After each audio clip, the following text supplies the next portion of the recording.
Hello friends, हमारे YouTube channel college education में आप सभी का स्वागत है। BA first year main exam 2023 की दृष्टि से इम्पोर्टेंट टॉपिक लेकर के मैं आपके बीच में उपस्थित हुआ हूँ। टॉपिक का नाम है व्यवस्थापिका के मुख्य कार्य और व्यवस्थापिका की शक्तियों के पतन के कारण। बहुत इंपॉर्टेंट टॉपिक है। सबसे पहले प्रस्तावना देखिए। व्यवस्थापिका के कार्य बहुत कुछ सीमा तक शासन पद्धति पर निर्भर करते हैं। किसी भी सर्वाधिकारवादी राज व्यवस्था में शासन की शक्तियों का केंद्रीकरण मुख्यतः कार्यपालिका के हाथों में होता है। अतः ऐसी राज व्यवस्था में व्यवस्थापिका की शक्तियां एवं कार्य सीमित होते हैं, किंतु लोकतांत्रिक राज व्यवस्थाओं में शासन की शक्तियों का विकेंद्रीकरण होता है और शासन के प्रत्येक अंग की शक्तियां व कार्य सुनिश्चित होते हैं। अतः सर्वाधिकारवादी राज व्यवस्था की तुलना में लोकतांत्रिक व्यवस्था में सदैव ही व्यवस्थापिका की शक्तियां और कार्य अधिक महत्वपूर्ण होते हैं। तो सरकार का वह अंग जो विधि निर्माण का कार्य करता है, कानून बनाने का कार्य करता है, उसको व्यवस्थापिका कहते हैं। तो लोकतांत्रिक शासन व्यवस्था जो होती है उसके अंदर चूंकि शक्तियों का विकेंद्रीकरण पाया जाता है, उस वजह से सर्वाधिकारवादी शासन व्यवस्था के स्थान पर लोकतांत्रिक शासन व्यवस्था में व्यवस्थापिका की जो कार्य है, भूमिका, वो बहुत ज़्यादा पाई जाती है। और आपको ये पता ही है कि व्यवस्थापिका को अलग अलग देशों में अलग अलग नामों से संबोधित किया जाता है। जैसे भारत में व्यवस्थापिका को संसद कहते हैं, ब्रिटेन के अंदर व्यवस्थापिका को पार्लियामेंट कहते हैं, अमेरिका के अंदर व्यवस्थापिका को कांग्रेस कहते हैं, जापान के अंदर व्यवस्थापिका को जो है डाइट कहते हैं। इस प्रकार से नाम उसके अलग अलग होते हैं, लेकिन जनरली किसी भी देश की व्यवस्थापिका हो, अगर लोकतांत्रिक शासन व्यवस्था है तो वो क्या क्या कार्य करती है वो अपन इस टॉपिक के अंदर देख रहे हैं। तो व्यवस्थापिका के प्रमुख कार्य देखिए। एक लोकतांत्रिक राज व्यवस्था में व्यवस्थापिका की प्रमुख शक्तियां और कार्य निम्नलिखित होते हैं। पहला कार्य है कानून निर्माण करना। ठीक है, इसको विधायी कार्य भी बोलते हैं, इसको विधायन भी बोलते हैं, विधि निर्माण भी बोलते हैं, सबका एक ही मतलब है। व्यवस्थापिका का सबसे प्रमुख और महत्वपूर्ण कार्य कानूनों का निर्माण करना है। ये संविधान द्वारा निश्चित की गई सीमाओं एवं निर्धारित प्रक्रिया के अंतर्गत देश की जरूरतों के अनुसार नए कानूनों का निर्माण करती है, पुराने कानूनों को संशोधित करती है अथवा उन्हें समाप्त भी कर सकती है। तो दोस्तों, देश में किसी भी नए कानून का जो निर्माण करने का कार्य है वो व्यवस्थापिका के द्वारा किया जाता है। संविधान के द्वारा प्रदत्त शक्तियों का प्रयोग करके और संसद के द्वारा विधि निर्माण का कार्य किया जाता है। संसद को ये पावर होता है कि वो देश में विद्यमान किसी भी विधि में संशोधन कर सकती है, परिवर्तन कर सकती है, उसको समाप्त कर सकती है और देश में किसी नए कानून का निर्माण कर सकती है।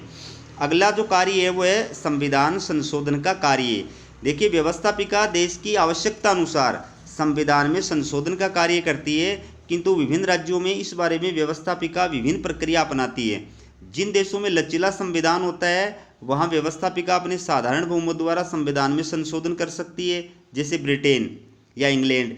जिन देशों में कठोर संविधान को अपनाया जाता है उनमें संविधान में संशोधन करने के लिए व्यवस्थापिका को विशेष प्रक्रिया अपनानी पड़ती है। तो दोस्तों, किसी भी देश का जो लिखित संविधान होता है उस संविधान में संशोधन करने का कार्य जो है वो व्यवस्थापिका के द्वारा ही किया जाता है। अब ये बात अलग है कि किसी देश के अंदर जो है संविधान संशोधन की प्रोसेस जो अलग होती है, किसी देश के अंदर अलग होती है। जिस देश में लचीला संविधान होता है वहाँ पर संसद जो है वो साधारण बहुमत की प्रक्रिया से ही संविधान के अंदर चाहे जिस प्रकार का संशोधन और परिवर्तन कर सकती है।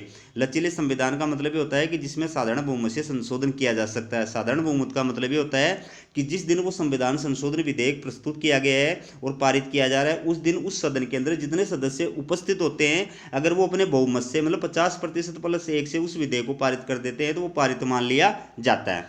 तो जिन देशों के अंदर जो है कठोर संविधान होता है वहाँ पर संविधान संशोधन करने के लिए संसद को जटिल प्रक्रिया अपनानी पड़ती है। तो वो अलग अलग देशों में अलग अलग प्रोसेस है। ठीक है, कहीं पर 2/3 बहुमत है दोनों सदनों में अलग अलग, कहीं पर 3/4 बहुमत है अलग अलग सदनों में, और उसके बाद में जनमत संग्रह की व्यवस्था है। इस प्रकार से ठीक है, तो जैसे ब्रिटेन के अंदर लचीला संविधान है तो वहाँ संसद साधारण बहुमत से संशोधन कर सकती है। अमेरिका के अंदर कठोर संविधान है, वहाँ पर जो है वहाँ की संसद कांग्रेस जो है उसको संविधान संशोधन के लिए विशेष प्रक्रिया को अपनाना पड़ता है।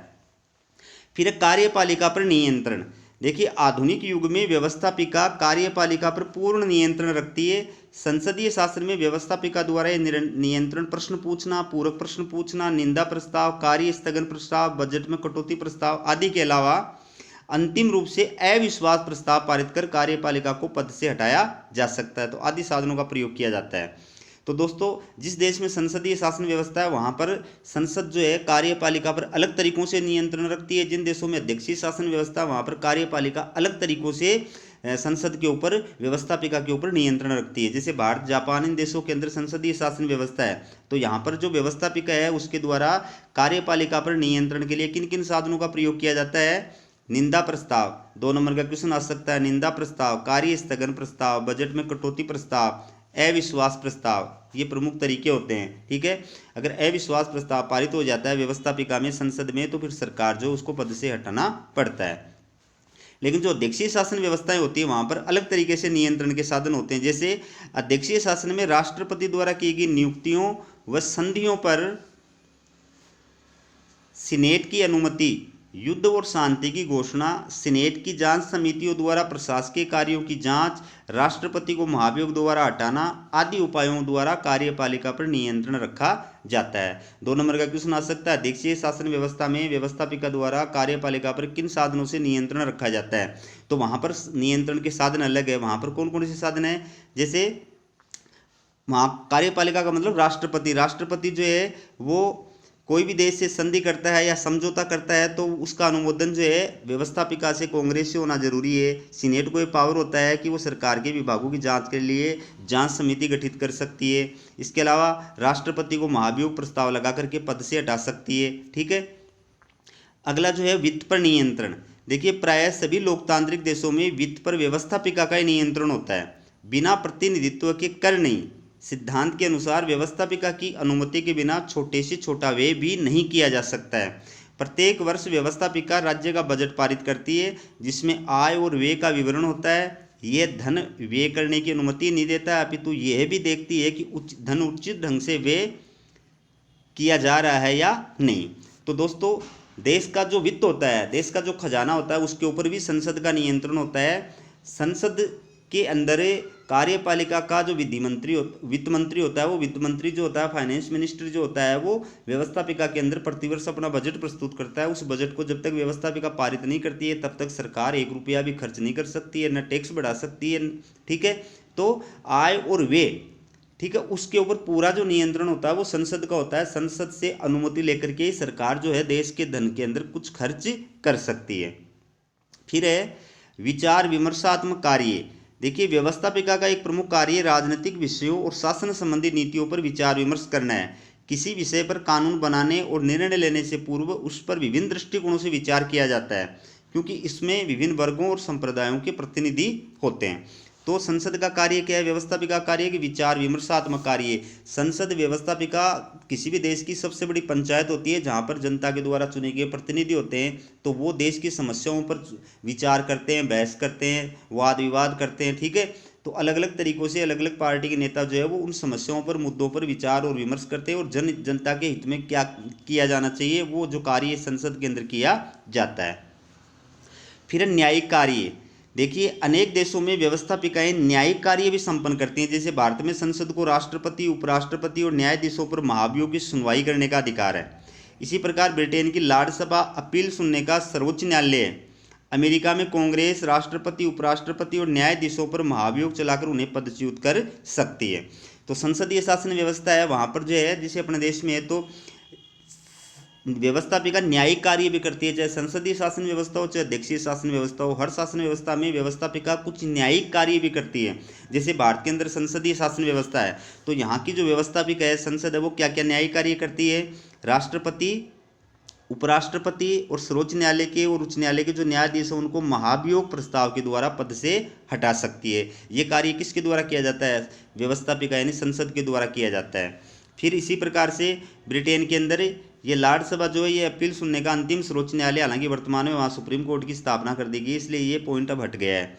ठीक है, अब अध्यक्षीय शासन व्यवस्था अमेरिका में है तो अमेरिका के अंदर जो यहाँ की व्यवस्थापिका है कांग्रेस, वो क्या क्या न्यायिक कार्य करती है? राष्ट्रपति, उपराष्ट्रपति और न्यायाधीशों पर महाभियोग लगा करके उनको पद से हटा सकती है। ठीक है, फिर है निर्वाचन संबंधी कार्य। देखिए अनेक देशों में व्यवस्थापिकाएं निर्वाचन संबंधी कार्य भी करती हैं।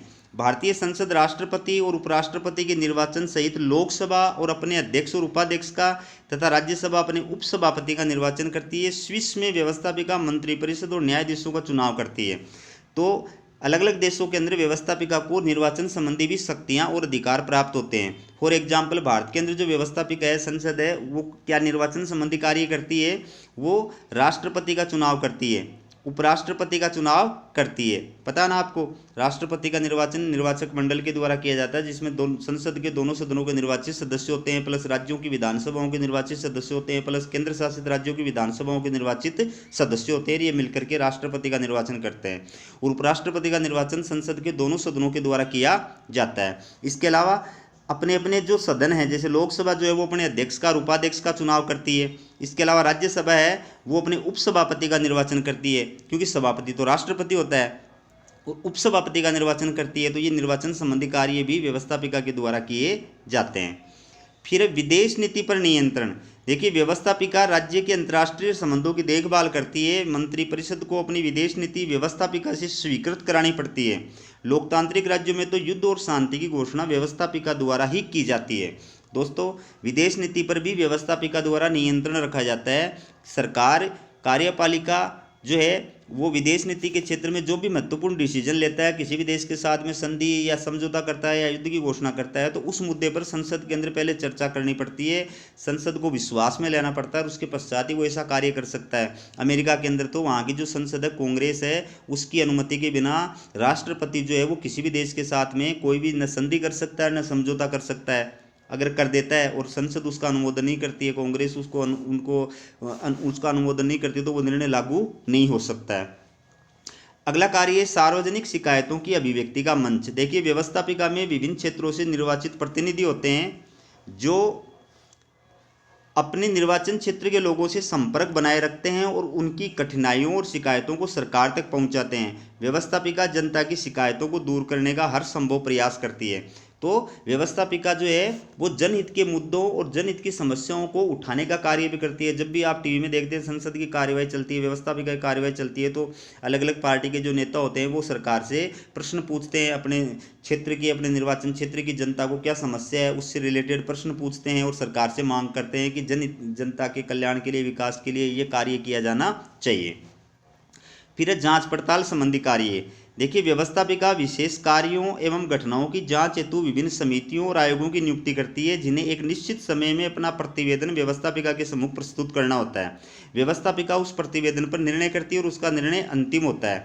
तो दोस्तों, व्यवस्थापिका को जांच पड़ताल संबंधी कार्य, इन्वेस्टिगेशन संबंधी कार्य भी करने की शक्ति प्राप्त है। आपको पता है कि अपने देश में अडानी का जो मुद्दा छाया हुआ है, उस मुद्दे पर जो है सारी विपक्ष की जो पार्टी हैं वो जेपीसी के गठन की मांग क्यों कर रही हैं? जेपीसी संसद की एक समिति होती है, तो वो इसीलिए मांग कर रही है कि जेपीसी के माध्यम से वो अडानी के मामले पर जो है वो जांच करना चाहती हैं। तो संसद को प्रशासनिक कार्यों की, भ्रष्टाचार की, इन मुद्दों पर जांच करने की जांच कमेटी स्थापित करने की अधिक शक्ति और पावर भी होती है।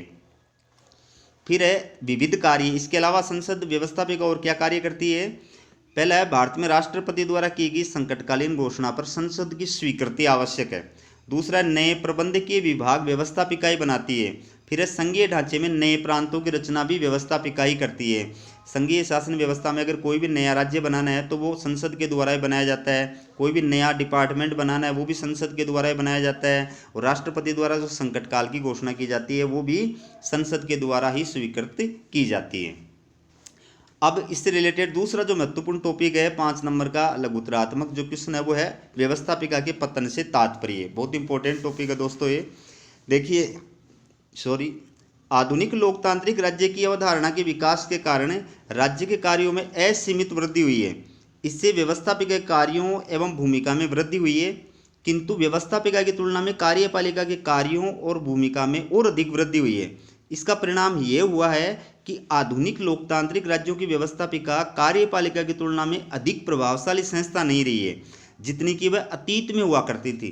इसे ही व्यवस्थापिका की अवनति का नाम दिया गया है। व्यवस्थापिका की अवनति या व्यवस्थापिका का पतन या व्यवस्थापिका का अवसान, सबका एक ही मतलब है। इसका मतलब ये है कि कार्यपालिका की तुलना में व्यवस्थापिका की जो शक्तियां हैं, जो अधिकार हैं, वो कम हुए हैं। ठीक है। फिर है सर्वप्रथम लॉर्ड ब्राइस ने 1925 में अपनी पुस्तक मॉडर्न डेमोक्रेसीज में व्यवस्थापिकाओं के पतन की चर्चा की थी। याद रखना, 2 नंबर का क्वेश्चन है। सबसे पहले लॉर्ड ब्राइस ने अपनी पुस्तक मॉडर्न डेमोक्रेसीज में व्यवस्थापिकाओं के पतन की चर्चा की थी। एक विद्वान है केसी वैयर, इनका कोटेशन देखिए। निरपेक्ष दृष्टिकोण से तो व्यवस्थापिका की शक्तियों में वृद्धि हुई है, किंतु कार्यपालिका की तुलना में उसकी शक्तियां लगभग सभी पहलुओं में कम हुई है। इसी को क्या बोलते हैं? व्यवस्थापिका का पतन बोलते हैं। अब देखिए व्यवस्थापिका के पतन के कारण मतलब किन किन कारणों की वजह से वर्तमान में कार्यपालिका की तुलना में व्यवस्थापिका की शक्तियां बढ़ी है। अब ये क्वेश्चन दो प्रकार से आ सकता है दोस्तों। इस क्वेश्चन को ऐसे ही पूछा जा सकता है कि कार्यपालिका की शक्तियों में वृद्धि के कारण बताइए, ठीक है। तो उत्तर यही है, पॉइंट यही आएंगे कि जिन कारणों से कार्यपालिका की शक्तियां बढ़ी है उन्हीं कारणों से व्यवस्थापिका की शक्तियां घटी हैं, ठीक है। तो पहला है कार्यपालिका के कार्यों में अभूतपूर्व वृद्धि। देखिए आधुनिक लोक कल्याणकारी राज्य की अवधारणा के उदय और विकास के कारण वर्तमान में कार्यपालिका की शक्तियों कार्यों में पर्याप्त वृद्धि हुई है।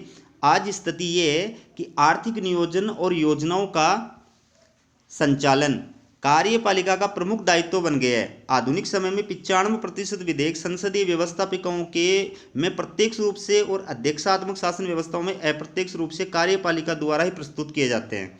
इसके अलावा विदेश नीति और राष्ट्रीय नीति जैसे निर्णय वर्तमान में अति महत्वपूर्ण बन गए हैं, जिन पर तुरंत निर्णय और कार्यवाही की आवश्यकता होती है। इस कारण भी कार्यपालिका की शक्तियों और भूमिका में पर्याप्त वृद्धि हुई है तथा व्यवस्थापिका की अवनति हुई है। दोस्तों पूरा विस्तार से लिखा हुआ है इसलिए मैं समझा नहीं रहा, क्योंकि वीडियो फिर बहुत बड़ा बन जाता है, फिर अपलोड नहीं हो पाता है, इसलिए डिटेल से लिखा हुआ है तो आप समझ सकते हो आराम से। फिर है प्रदत्त व्यवस्थापन। देखिए वर्तमान काल में राज्य के कार्यों में विस्तार और कानून निर्माण में निरंतर बढ़ती हुई जटिलता ने एक अन्य प्रवृत्ति को जन्म दिया है जिसे प्रदत्त व्यवस्थापन के नाम से जाना जाता है। 2 नंबर का क्वेश्चन है, संसद के पास अपने सभी विषयों के संबंध में कानून निर्माण के लिए आवश्यक समय और ज्ञान नहीं होने के कारण व्यवस्थापिका कानून की केवल मोटी रूपरेखा पारित कर देती है और उन कानूनों के अधीन नियम और उपनियम बनाने और आदेश जारी करने की शक्ति प्रशासनिक विभागों को प्रदान कर देती है। इसे ही प्रदत्त व्यवस्थापन कहते हैं और इसके कारण मंत्रिमंडल को कानून निर्माण के क्षेत्र में बहुत अधिक शक्ति प्राप्त हो गई है। प्रदत्त व्यवस्थापन मतलब व्यवस्थापन का जो कार्य कानून बनाने का कार्य वो वर्तमान में किसके पास चला गया है? कार्यपालिका के पास चला गया है। आज कार्यपालिका का जो विभाग है विधि मंत्रालय वही संसद के अंदर विधेयक प्रस्तुत करता है और उस विधेयक में क्या क्या प्रावधान करने हैं वो उसी के द्वारा तय किए जाते हैं। संसद का कार्य तो मात्र उस विधेयक को पारित करना होता है। फिर आगे देखिए कठोर दलीय अनुशासन। देखिए व्यवस्थापिका को निर्बल बनाने में सर्वाधिक महत्वपूर्ण योग राजनीतिक दलों के निरंतर बढ़ते हुए दलीय अनुशासन ने दिया है। आजकल दल का अनुशासन इतना कठोर हो गया है कि प्रत्येक सदस्य को दल के आदेशों का पालन करना ही होता है। यदि वह ऐसा नहीं करता है तो उसे दल से बहिष्कृत किया जा सकता है, जिसका सामान्य तात्पर्य राजनीतिक जीवन का अंत। इसके अलावा व्यवस्थापिका में प्रत्येक दल का सचेतक होता है जो ये तय करता है कि उसके दल के सदस्य किस विषय पर क्या विचार प्रकट करेंगे। तो कठोर दलीय अनुशासन की वजह से भी व्यवस्थापिका की शक्तियां कम हो गई है और कार्यपालिका की शक्तियां बढ़ गई हैं कि व्यवस्थापिका में जो बहुमत होता है वो किसका होता है? सरकार की पार्टी का होता है और सरकार की जो पार्टी होती है उसको पार्टी के प्रधानमंत्री जो होते हैं वो ऑर्डर देते हैं, वो पार्टी के एमपीज को मानने पड़ते हैं। इसके अलावा एक पार्टी का सचेतक होता है जिसको बोलते हैं सरकारी सचेतक। वो अपने सरकार की अपनी पार्टी के जो लोग होते हैं सांसद होते हैं उनको जैसा आदेश देता है उसके अनुसार ही उनको व्यवस्थापिका में संसद में कार्य करना पड़ता है। अगर उसका विरोध करते हैं या उसका उल्लंघन करते हैं तो उसको पार्टी से निष्कासित किया जा सकता है। फिर है संचार साधनों का विकास। व्यवस्थापिका की अवनति का एक प्रमुख कारण ये है कि संचार के ऐसे साधनों का तीव्र गति से विकास हुआ है जिनकी मदद से कार्यपालिका अध्यक्ष सीधे ही आम जनता से अपनी नीतियों के समर्थन के लिए प्रभावशाली अपील कर सकता है। इस प्रकार जब जनमत कार्यपालिका अध्यक्ष के साथ होता है तो व्यवस्थापिका भी उसका अनुसमर्थन करने के लिए प्राय विवश हो जाती है। तो आज जो है सोशल मीडिया का इतना ज़माना है कि प्रधानमंत्री डायरेक्ट जो है वो जनता से संवाद कर सकता है, अपनी बात जो है वो जनता तक पहुंचा सकता है। तो संसद फिर जो है कुछ नहीं कर सकती। अगर जनता सपोर्ट कर रही है तो फिर संसद को बाध्य होकर के प्रधानमंत्री के उस आदेश को मानना पड़ता है और उसके अकॉर्डिंग संसद में कार्य करना पड़ता है। अगला है विशेषज्ञों की परिषद और समितियों का विकास। देखिए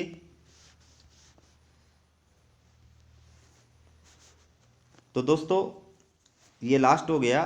हमारा ये वीडियो आपको कैसा लगा कमेंट करके ज़रूर बताएं और आप चैनल को सब्सक्राइब जरूर करें ताकि इसी प्रकार के लेटेस्ट वीडियो जो है वो आपको प्राप्त हो सके। हमारा वीडियो देखने के लिए बहुत बहुत धन्यवाद।